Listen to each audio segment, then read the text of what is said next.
زوان کی تمثیل تھی کہ مالک نے گیہوں بویا ہے، گندم کا بیج بویا ہے، لیکن شیطان نے کیا بویا ہے؟ زوان۔ خدا میری اور آپ کی زندگی میں اچھا بیج بوتا ہے، لیکن شیطان اسی کھیت میں میری اور آپ کی زندگی میں برا بیج بو دیتا ہے۔ پھر ہم نے خمیر کی مثال سنی کہ تھوڑا سا خمیر 3 سا آٹے کو خمیرہ کر دیتا ہے۔ خدا کی بادشاہی خمیر کی مانند ہے۔ پہلے پھر رائی کے دانے کی مثال دی گئی، چھوٹا سا بیج ہے، جب بویا جاتا ہے تناور درخت بنتا ہے۔ تو خدا کی بادشاہی بہت بڑی ہے، لیکن کہاں سے شروع ہوگی؟ چھوٹے سے بیج سے، چھوٹے سے سٹیپ سے، تو پھر وہ بہت بڑا درخت بنے گا۔ پھر میری زندگی، آپ کی زندگی خدا کی بادشاہی کا حصہ بن جائے گی۔ آج بھی 3 تمثیلیں سامنے رکھی گئی ہیں۔ پہلی تمثیل میں خدا کی بادشاہی کس کی مانند ہے؟ اس آدمی کی مانند ہے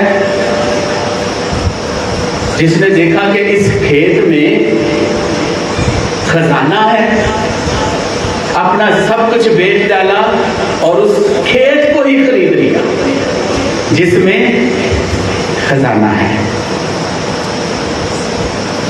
اب یہ خزانہ اس کاغذ پر ہی موجود نہیں، یہ کاغذ، یہ بائبل مقدس جہاں پر خدا کا کلام ہے، جب ہم اسے اپنی زندگی میں اپلائی کرتے ہیں تو خدا کی بادشاہی وسیع ہو جاتی ہے۔ کتنے لوگ ہیں جو خدا کی بادشاہی، خدا کے اس کھیت کو جس میں خدا کی بادشاہی کا خزانہ ہے، اپنا سب کچھ بیچ ڈالتا اور اسے خرید لیتا ہے۔ خدا کی وہ کھیت ہے، کھیت پوری دنیا بھی ہو سکتی ہے، پاکماں کلیسیا بھی ہو سکتی ہے، پاکستان بھی ہے، کھیت ہے جس میں خزانہ ہے۔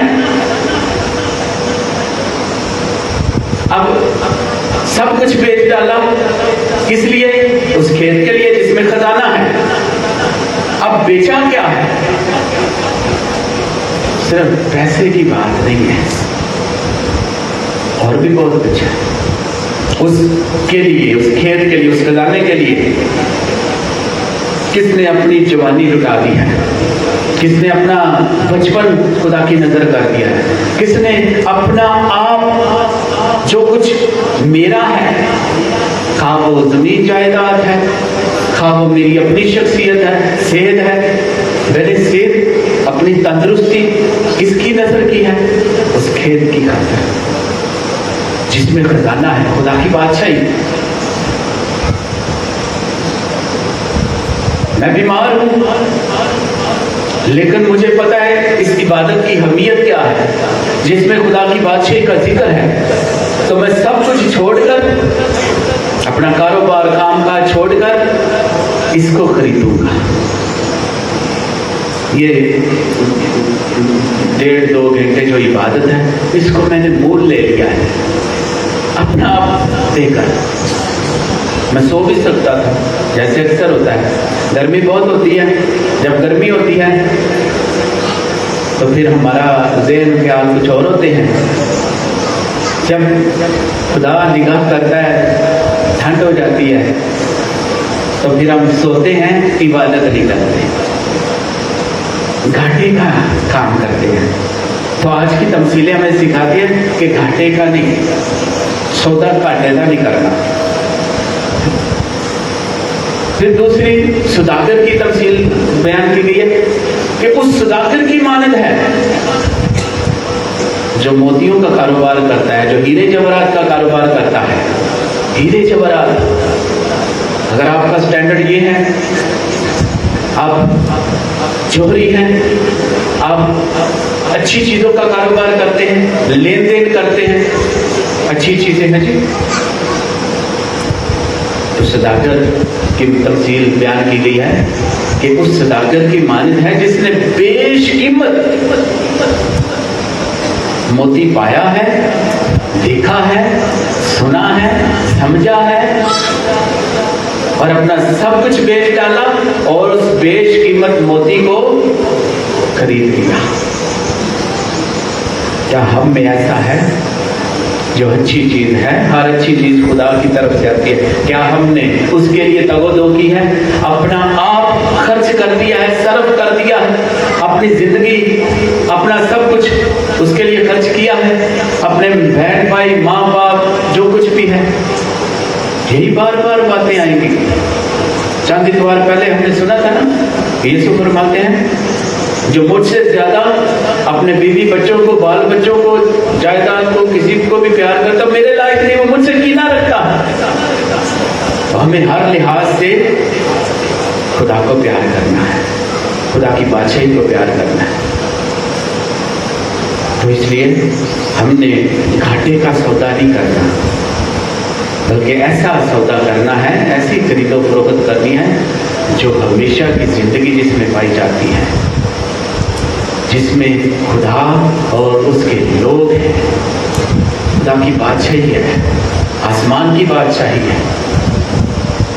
پچھلی بار ہم نے ایک سٹوری بھی سنی تھی، بادشاہ کی سٹوری، کہ اس نے کیا کیا۔ بہت سارے لوگ آئے، جو چیز جس کو پسند ہے وہی آ کر مانگے گا۔ آج کی پہلی تلاوت بہت خوبصورت تلاوت ہے، آج کی تمثیلوں کا احاطہ بھی کرتی ہے۔ آج کی پہلی تلاوت میں سلیمان بادشاہ جبور میں ہے، رات کا وقت ہے، خواب میں خدا ظاہر ہوتا، کیا کہتا ہے جی؟ سلیمان کو کیا کہتا ہے؟ مانگ جو تو چاہتا ہے، مانگ جو بھی چاہتا ہے، مانگ ہے، مانگنا دعا میں ہے، اس کا مطلب ہے دعا میں ہے، سو رہا ہے، خواب میں ہے، جیسے بھی ہے، اس کی دعائیہ زندگی ہے۔ اگر دعائیہ زندگی نہیں تو خدا ظاہر ہی نہیں ہوتا۔ جو بندہ دعا ہی نہیں کرتا اس کی زندگی میں خدا ظاہر ہی نہیں ہوتا۔ اسی وجہ سے میں نے ایک دفعہ ادھر ہی بتایا تھا کہ بہت سارے لوگ کوئی فوت ہو جائے تو دعا نہیں کرتے، لیکن کہیں گے کہ ہم نے مردے کو زندہ کر دیا۔ تو کیسے زندہ کر دیا؟ دعا ہی نہیں کی۔ دعا کی ہے تو خدا ظاہر ہوتا ہے۔ میں اور آپ بھی یہی دعا کرتے ہیں، تو حاضر ہو ناظر ہے، میں تجھے سجدہ کرتا ہوں پورے دل سے۔ تو خدا سلیمان بادشاہ سے کہتا ہے مانگ، اور اس نے کیا مانگا؟ فہم، دانش، حکمت۔ تو اس سے پہلے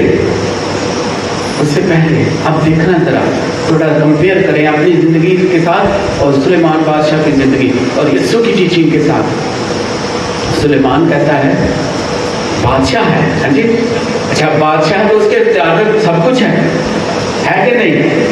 اب جتنا بھی بڑا اختیار ہے اس کی زندگی دیکھیں، بادشاہ ہے، اختیار ہے، تو وہ کیا کہتا ہے؟ اے خداوند میں چھوٹا بچہ ہوں، لڑکا ہوں۔ یعنی رتبہ ہے، مرتبہ ہے، اختیار ہے، بادشاہ ہے، اپنے آپ کو حلیم اور فروتن بناتا ہے، چھوٹا بناتا ہے۔ خیال کریں ہم، وہ تو بہت بڑا ہے اور اپنے آپ کو ناچیز بناتا ہے، چھوٹا بناتا ہے۔ کئی دفعہ میں اور آپ چھوٹے ہوتے ہیں اور اپنے آپ کو بہت بڑا بناتے ہیں، فرق یہی ہے۔ بڑا ہے، اپنے آپ کو حلیم اور فروتن بناتا ہے، مسئول لینے والا، اپنے آپ کو گناہ کار سمجھتا ہے، اس کی دعا قبول ہوگی۔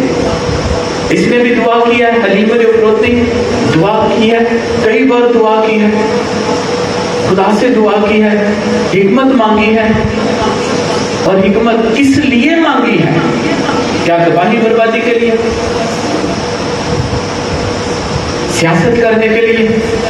نیچا گرانے کے لیے, دوسروں کو ناچیز جاننے کے لیے نہیں. حکمت مانگی ہے, اس کے ساتھ مقصد جڑا ہوا ہے. مقصد کیا ہے؟ کہ میں لوگوں کا حکمت کے ساتھ, فہم کے ساتھ انصاف کر سکوں, انصاف کر سکوں. شاید آج ساری دنیا کو ضرورت ہے اس بات کی, ورنہ اپنے گھر سے لے کر باہر کی دنیا تک دیکھیں, انصاف نظر نہیں آتا. گھر سے شروع ہو جاتا ہے بے انصافی. مجھے کھانے کو کوئی چیز پسند ہے نا, بہت مجھے کھانے کو پسند ہے کوئی بھی چیز, تو میں ساری دوسروں کی بھی کھا لوں گا. اچھا مجھے پسند ہے تو ان کو بھی تو پسند ہوگی کہ نہیں؟ جو چاہتے ہو کہ لوگ تمہارے لیے کریں ویسا ہی تم بھی دوسروں کے ساتھ کرو, ٹھیک ہے؟ تو نا انصافی. سڑک پر چلے جائے بازار میں, غلطی موٹر سائیکل والے کی ہوئے گی تو چڑھائی کتنے کرتا ہوگا؟ سائیکل والے پہ, یا جڑا پیدل چلن ڈیا تو انہیں ہے, تینوں نہیں پتا لگن ڈیا. تو جی کار والے کی غلطی ہوگی تو موٹر سائیکل والے سے چڑھائی کرے گا, یعنی اپنے تو دوسرے وہ چڑھائی کرے گا. تو انہیں ہے, تینوں نہیں پتا, تیرے پیو کی سڑک ہے. اسی طرح جی کہ چھوٹی گڈی ہے بڑی گڈی والا وہ پریشر پہ پائے گا.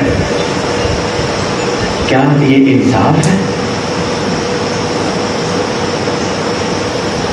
اس نے حکمت مانگی ہے انصاف کے لیے کہ اپنے لوگوں کا انصاف کر سکوں. تو ساری سچویشن کے سامنے رکھی ہے کہ تیرے لوگوں کا جو شمار سے باہر ہے,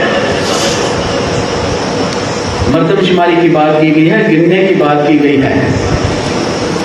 اور جب خدا نے منع کیا تھا نا کہ تم میرے لوگوں کو, داؤد بادشاہ کو, تم میرے لوگوں کو نہ گننا, جب اس نے گننا شروع کیا تو کیا ہوا؟ خدا کا فرشتہ بھی لوگوں کو مارنا شروع کر دیا. تو جب فرشتہ اس کا رخ ہیکل کی طرف ہوا تو داؤد بادشاہ اپنے گھرانے سمیت چوک میں آ گیا, درمیان میں آ کر کہتا ہے خدا مطلب میں نے گناہ کیا ہے, ان لوگوں کا کوئی قصور نہیں. یہ بچہ بھی اپنے باپ کے ساتھ تھا جو کہتا ہے کہ تیرے لوگ شمار سے باہر ہیں, انہیں گن بھی نہیں سکتے. جو بھی ہم دعا کرتے ہیں, ٹاک کرتے ہیں, لفظ استعمال کرتے ہیں, اس کے پیچھے تجربہ ہوتا ہے, کچھ علم ہوتا ہے. کوئی بھی بات کریں اس کے پیچھے بہت کچھ ہے. آپ لاشعوری طور پر بات کریں اس کے پیچھے بہت کچھ ہے. تو شاید دوسروں کو سمجھ نہیں آیا, سمجھنے والے سب کچھ سمجھتے ہیں جو گہرائی تک جاتے ہیں کہ یہ شعور ہے, یہ تحت الشعور ہے, لیکن یہ لاشعور ہے. تو یہ کیسے لاشعور بھی کیسے بنتا ہے, جو خوابوں میں یا خیالوں میں آتے ہیں. یہ بات ہے, یہ شعور ہے, پنکھا چل رہا ہے, لائٹیں آن ہیں, میں ادھر بیٹھا ہوں, آپ سامنے بیٹھے ہیں, نظر آ رہے ہیں, یہ شعور ہے. تو لاشعور جو میرے شعور میں نہیں ہے, علم میں نہیں ہے. تو تحت الشعور کیا ہے؟ ان کا درمیانی ہے. جیسے کبھی خیال آ گیا, کبھی ختم ہو گیا, کبھی خیال آ گیا, یہ تحت الشعور ہے.